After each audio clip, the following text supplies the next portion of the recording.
Sejam todos bem-vindos a esta palestra doutrinária. Nós vamos falar do perdão hoje, tá?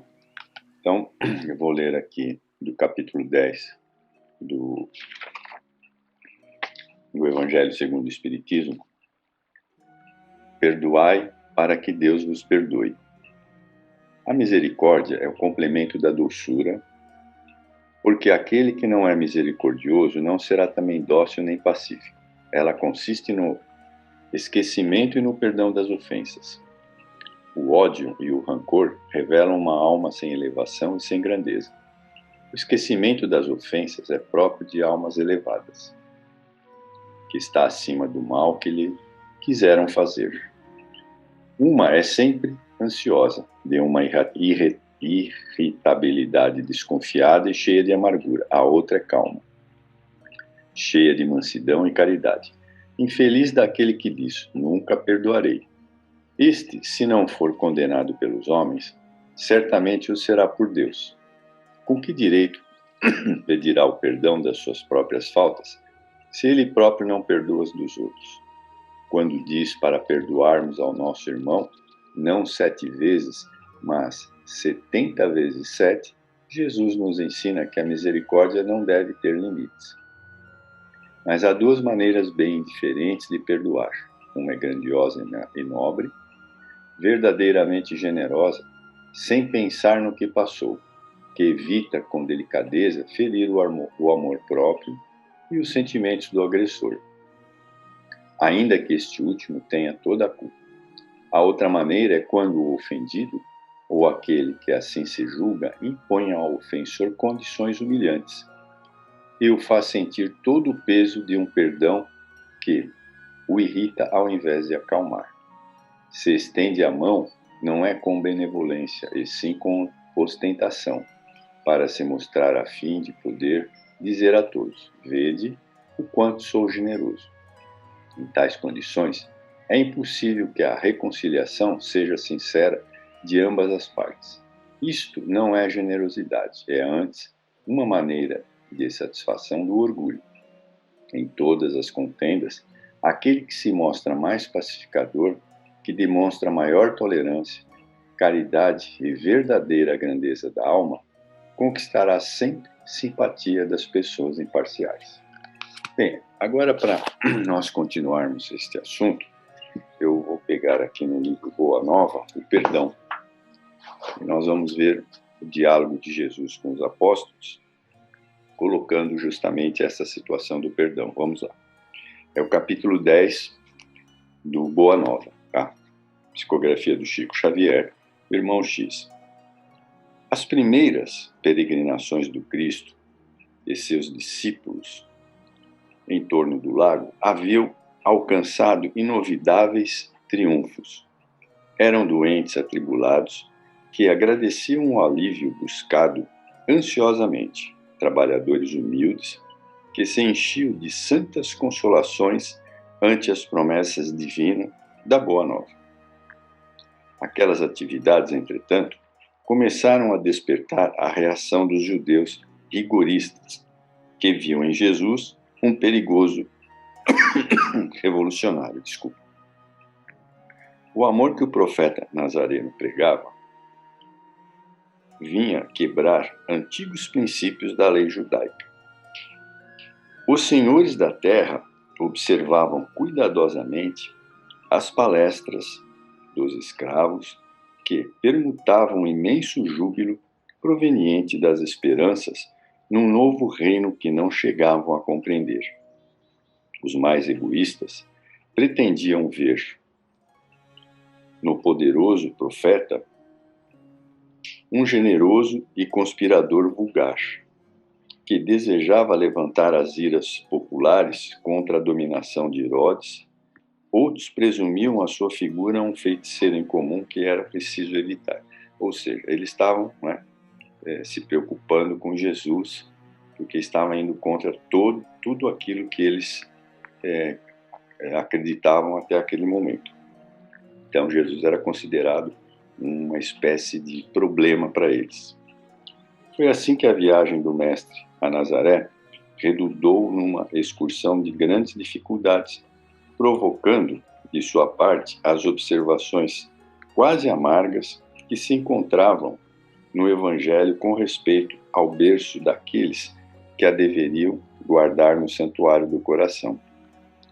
Não foram poucos os adversários da sua ideia renovadora, que o precederam na cidade minúscula, buscando neutralizar-lhes a ação por meio de falsas notícias e desmoralizá-lo, argumentando com informações mal alinhavadas de alguns nazarenos.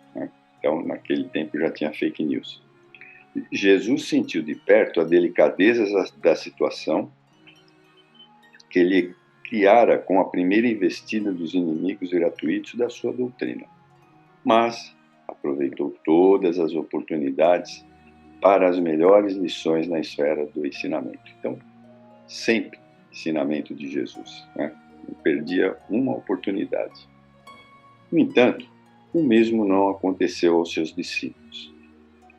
Filipe e Simão Pedro chegaram a questionar seriamente com alguns senhores da região, trocando palavras ásperas em torno das edificações do Messias. As gargalhadas irônicas, as apreciações menos dignas lhe acendiam no ânimo propósitos impulsivos de defesas apaixonadas. Então, eles iam brigar com palavras com aqueles que iam contra a doutrina de Jesus, os próprios apóstolos. Não faltava os que viam no Senhor um servo ativo do espírito do mal, um inimigo de Moisés, uma secla de príncipes desconhecidos ou de traidores ao poder político de Antipas. Tamanhas foram as discussões em Nazaré que os seus reflexos nocivos se faziam sentir fortemente sobre a comunidade dos discípulos. Pedro e André advogavam a causa do Mestre com expressões incisivas e sinceras. Tiago aborrecia-se com a análise dos companheiros. Levi protestava, expressando o desejo de instituir debates públicos, de maneira a evidenciar-se a superioridade dos ensinos do Messias, em confronto com os velhos textos. Jesus compreendeu os acontecimentos e calmamente ordenou a retirada, afastando-se da cidade com tranquilo sorriso. Não obstante a determinação e apesar do regresso a Cafarnaum, a maioria dos apóstolos prosseguiu em discussão, estranhando que o mestre nada fizesse, reagindo contra as envenenadas insinuações a seu respeito.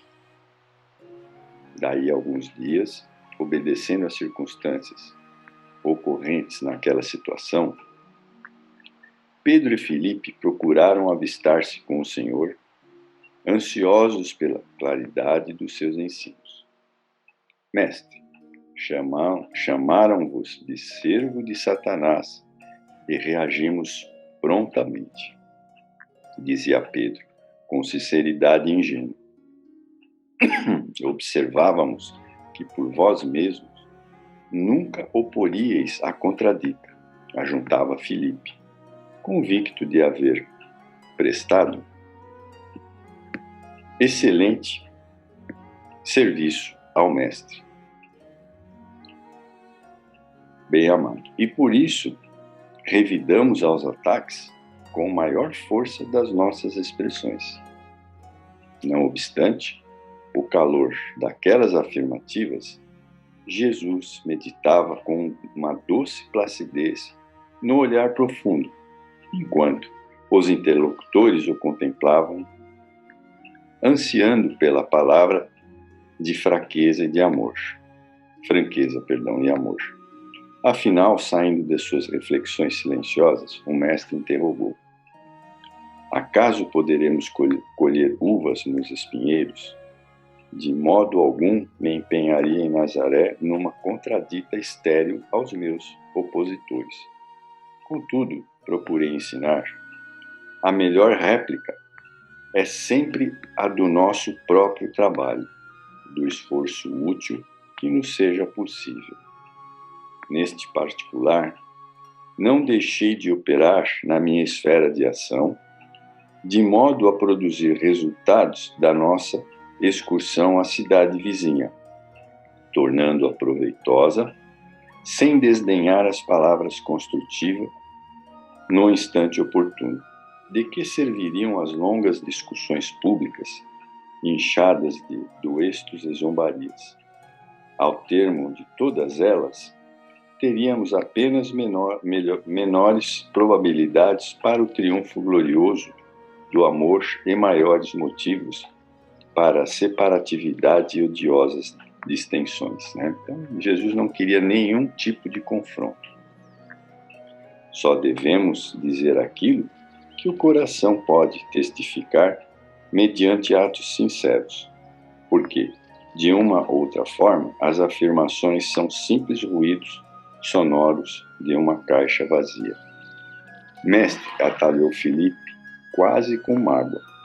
A verdade é que a maioria de quantos comparecem às pregações de Nazaré falava mal de vós. Mas não será vaidade exigirmos que toda a gente faça de nossa personalidade elevado conceito? Interrogou Jesus com energia e severidade. Nas ilusões que as criaturas da terra inventaram para a sua própria vida, nem sempre constitui bom atestado para a nossa conduta falarem bem de nós indistintamente. Agradar a todos é marchar pelo caminho largo, onde estão as mentiras da convenção. Desculpa. Servir a Deus é tarefa que deve estar acima de tudo e, por vezes, neste serviço divino, é natural que desagrademos aos mesquinhos interesses humanos. Filipe, sabe-se de algum emissário de Deus que fosse bem apreciado no seu tempo? Todos os portadores da verdade do céu são incompreendidos dos seus contemporâneos. Portanto, é indispensável considerarmos que o conceito justo é respeitável. Mas, antes dele, necessitamos obter a aprovação legítima da consciência dentro da nossa lealdade para com Deus. Mestre, obterou Simão Pedro, a quem as explicações da hora calavam profundamente. Nos acontecimentos mais fortes da vida, não deveremos então utilizar as palavras enérgicas e justas? Em toda circunstância, convém naturalmente que se diga o necessário, porém é também imprescindível que não se perca tempo. Deixando transparecer que as elucidações não lhe satisfaziam plenamente, perguntou Filipe: Senhor, vossos esclarecimentos são indiscutíveis. Entretanto, preciso acrescentar que alguns dos companheiros se revelaram insuportáveis nessa viagem a Nazaré. Uns me acusaram de brigão e desordeiro, outros de mal entendedor dos vossos ensinamentos. Se os próprios irmãos da comunidade apresentam essas falhas, como há de ser o futuro do Evangelho? O mestre refletiu e retrucou: estas são perguntas que cada discípulo deve fazer a si mesmo. Mas com respeito à comunidade, Filipe, pelo que me compete esclarecer, cumpre-me perguntar-te se já edificaste o reino de Deus no íntimo do seu espírito. É verdade que ainda não, respondeu hesitante o apóstolo. De dentro dessa realidade, pode-se observar que o nosso colégio fosse constituído de irmãos perfeitos, teria deixado de ser irrepreensível pela adesão de um amigo que ainda não houvesse conquistado a divina edificação. Ambos os discípulos compreenderam e se puseram a meditar, enquanto Cristo continuava: o que é indispensável é nunca perdermos de vista o nosso próprio trabalho, sabendo perdoar com verdadeira espontaneidade de coração. Se nos labores da vida um companheiro nos parece insuportável, é possível que também algumas vezes sejamos considerados assim. Temos que perdoar aos adversários, trabalhar pelo bem dos nossos inimigos, auxiliar os que zombam da nossa fé. Neste ponto das suas alternativas, Pedro atalhou dizendo: mas para perdoar não devemos aguardar que o inimigo se arrependa? E que fazer na hipótese de um malfeitor assumir a atitude dos lobos sob a pele da ovelha? Pedro, o perdão não exclui a necessidade de vigilância, como o amor não prescinde da verdade. A paz é um patrimônio que cada coração está obrigado a defender, para bem trabalhar no serviço divino que lhe foi confiado.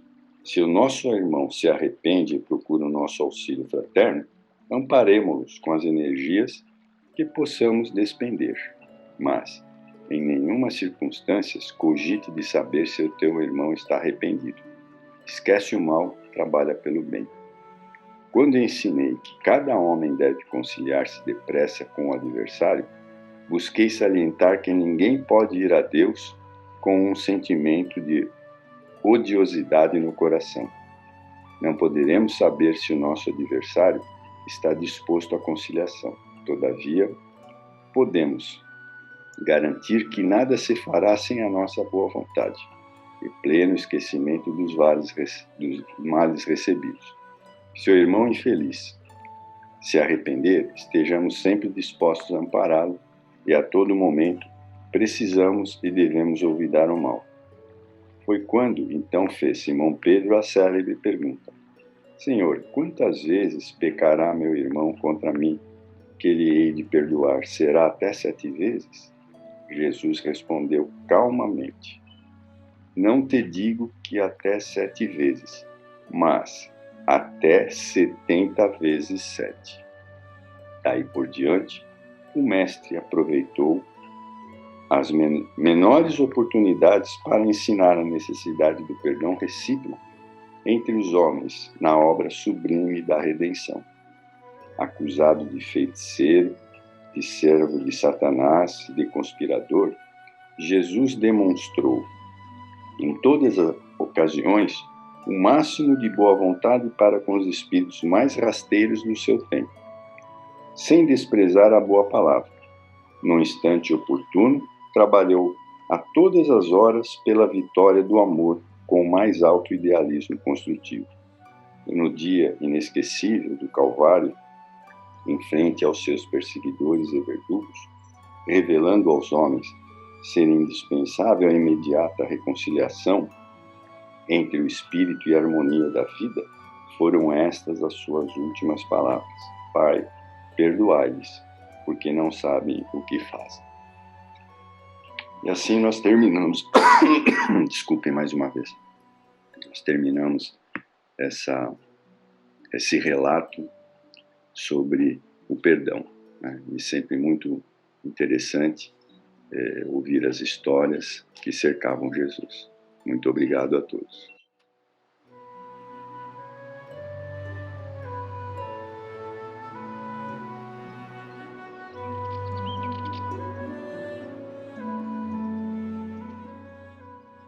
Aqui estamos mais uma vez para a nossa palestra desta semana, sempre com muita gratidão a Deus, porque são oportunidades que temos de estarmos juntos, refletindo sobre a doutrina espírita, o Consolador prometido por Jesus. São ensinamentos profundos que nos aclaram a visão, que nos trazem o verdadeiro sentido da vida, a importância do momento que estamos vivendo, que é o presente, o agora, o quanto podemos mudar a nossa vida, a nossa evolução, nossa jornada evolutiva, melhor dizendo, pois somos espíritos eternos em evolução, se compreendermos o caminho correto a seguir. E o Evangelho do nosso Mestre Maior Jesus é o melhor roteiro.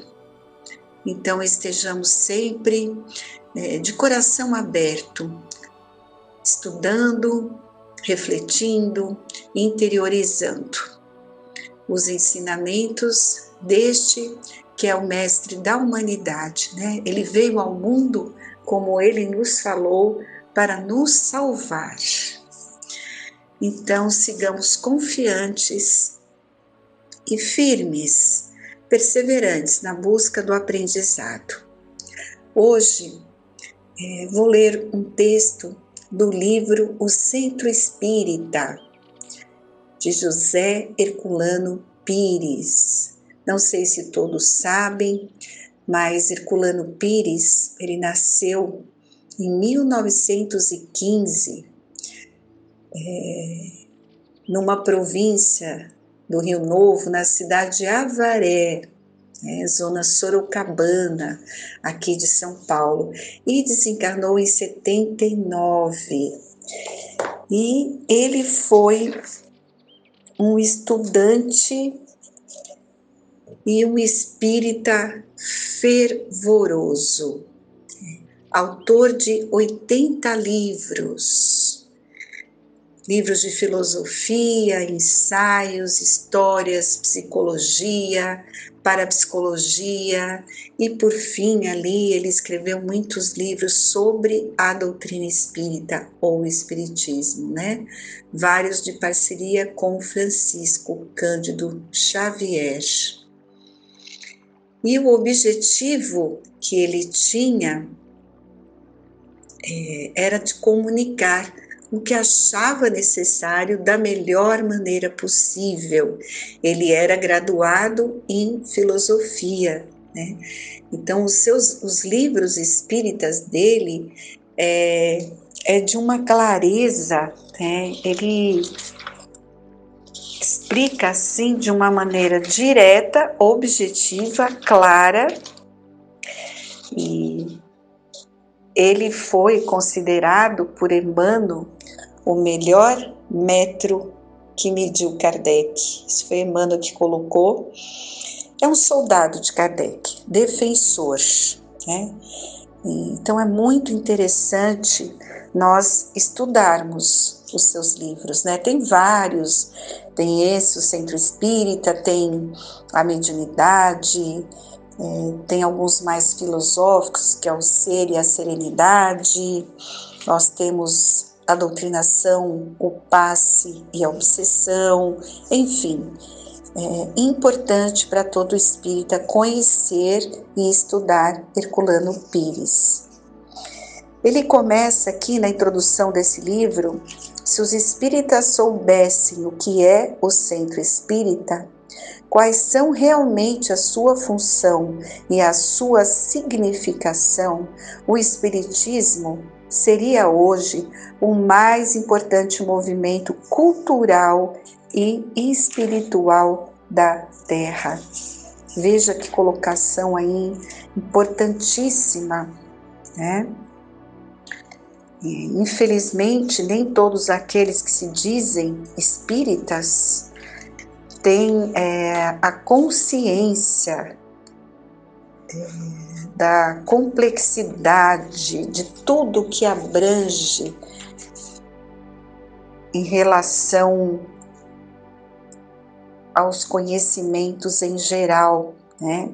A ciência espírita é um organismo vivo, de natureza conceptual, estruturada em leis psicológicas, ou seja, em princípios espirituais e racionais.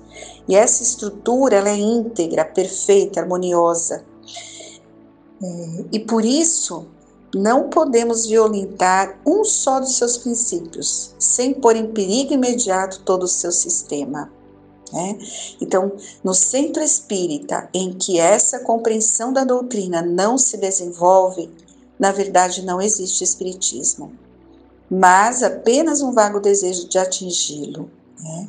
Então, nós precisamos tomar muito cuidado, né? Com a postura, com a prática, sermos fiéis aos princípios doutrinários. E ele continua colocando que o centro espírita é, sobretudo, um centro de serviços ao próximo, no plano propriamente humano e no plano espiritual. O ensino evangélico puro, as preces, os passes, o trabalho de doutrinação representam um esforço permanente de esclarecimento e orientação de espíritos sofredores e de suas vítimas humanas, que geralmente, sabemos, são comparsas necessitados da mesma assistência. Isso é muito importante, né? Quem é a população espiritual que frequenta ali, está presente às sessões espíritas, tanto de desobsessão como de esclarecimento doutrinário? São todos espíritos que estão ligados aos encarnados ali presentes, né? Ligados aos seus familiares, do nosso passado. Então, quando nós nos dirigimos a uma sessão para tratamento, para orientação, esclarecimento, esses espíritos que estão ligados a nós também são levados. E ali todos recebem esse esclarecimento e essa orientação. Se imaginarmos, né, porque eu acho que a concepção completa muitos de nós não conseguimos entender, mas há toda uma dinâmica que acontece para que uma sessão dessa aconteça durante aquela 1 hora que ficamos ali. Tudo é preparado com muita antecedência pela espiritualidade amiga, até a questão de sermos conduzidos, quais espíritos serão ali permitidos que adentrem aquele ambiente, e é uma oportunidade assim única, intensa. Se formos acerenando o nosso coração naquele momento, aos poucos vamos sentindo o quanto importante é para cada um de nós, né? Muitas criaturas perguntam se os espíritas não são pretensiosos, né? Ao se julgarem capazes de esclarecer espíritos desencarnados, acham que esse é um serviço dos espíritos superiores e não dos homens. E muitos criticam esta comunicação, esse intercâmbio com o plano espiritual, né? Mas Herculano coloca aqui que a dinâmica da comunicação é o principal fator da eficiência nessas situações, né?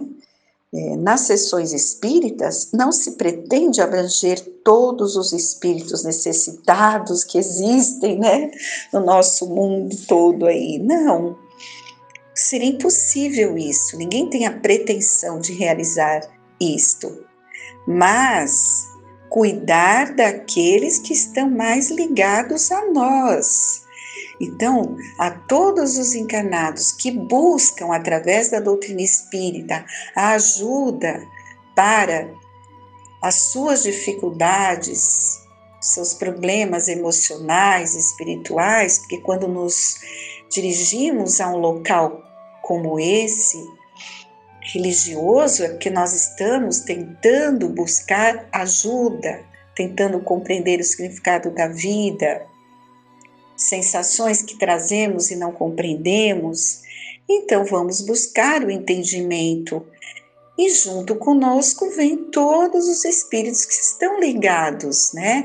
Por amor, aqueles que querem nos ajudar, parentes desencarnados, mas também tem aqueles aos quais criamos uma dificuldade, e hoje eles nos perseguem, né, tentam nos influenciar negativamente, porque ainda não conhecem o caminho a seguir. Então, naquele ambiente, todos nós vamos ser tratados, cuidados, esclarecidos, e é onde o perdão pode acontecer. Então, é uma oportunidade que Deus nosso Pai, a espiritualidade amiga, nos dá em determinada encarnação, de chegar nesse ambiente, de conhecer essa terceira revelação, que nos aclara a visão de uma maneira muito objetiva e profunda, certo? Então, a doutrinação de um espírito perturbado é quase sempre o pagamento de uma dívida nossa para aquele espírito.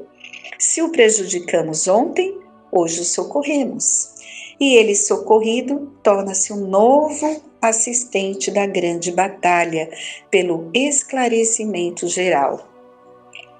Cada espírito que conquistarmos para o bem representa um novo impulso na luta, o acréscimo de mais um companheiro, um aumento do bem. Devemos sempre lembrar que o bem é contagiante. Se libertarmos uma vítima da obsessão na Terra, libertamos outra no mundo espiritual que nos cerca. Essa multiplicação se processa num crescendo, atingindo progressivamente as centenas de pessoas e espíritos, né? Então, quem já trabalha, participa dos trabalhos de desobsessão, consegue sentir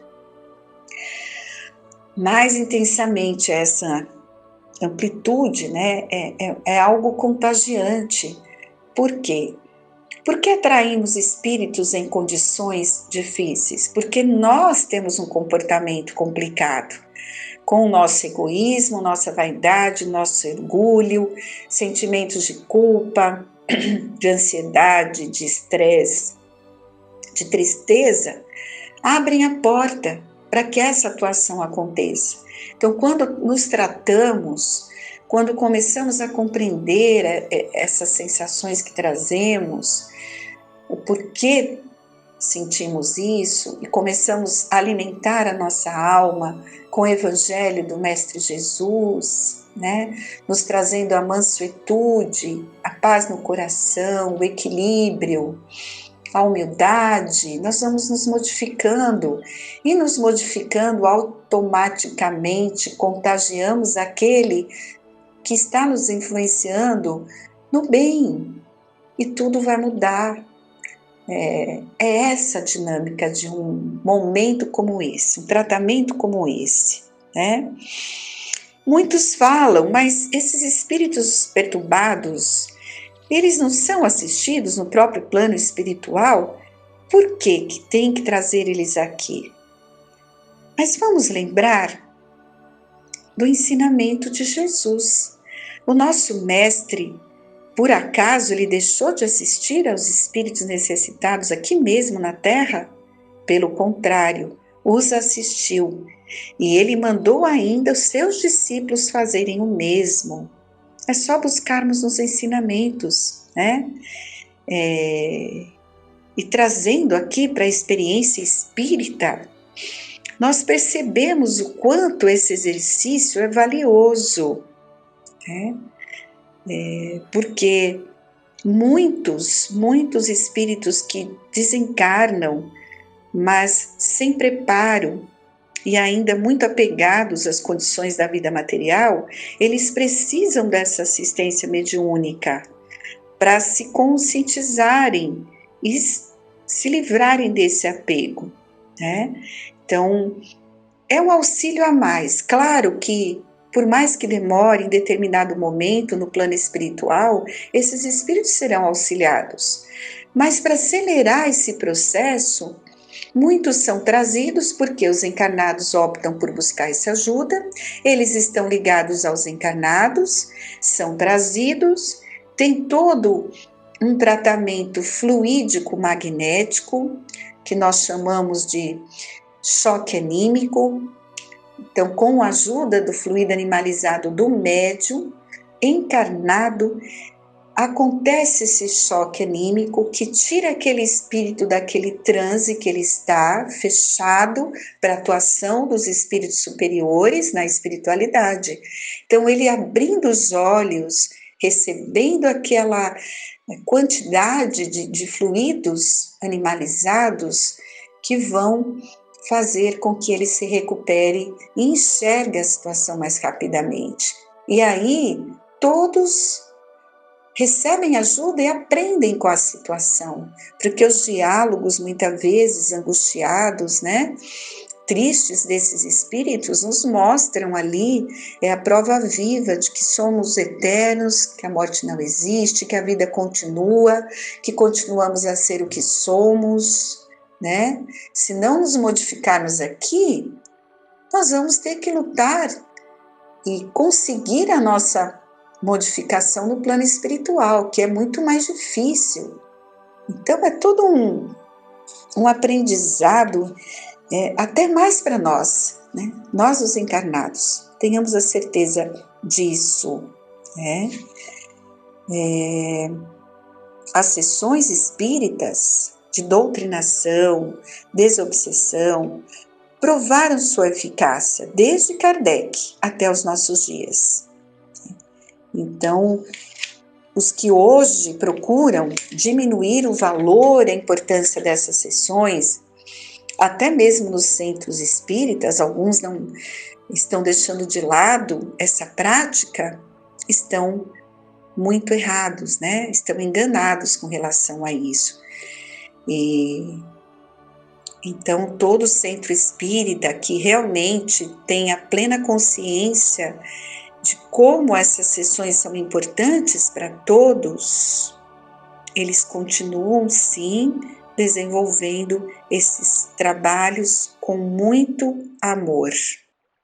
E a parte mais importante, necessária das atividades mediúnicas, mormente em nossos dias, é precisamente a da prática doutrinária da desobsessão. Então, trabalhar nesse campo é dever constante dos médiuns esclarecidos e dedicados ao bem do próximo. Então, isso são palavras de um grande estudioso da doutrina espírita, Herculano Pires, né?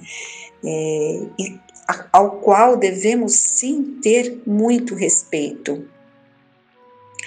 E lembrar, né, sempre que são muitos os espíritos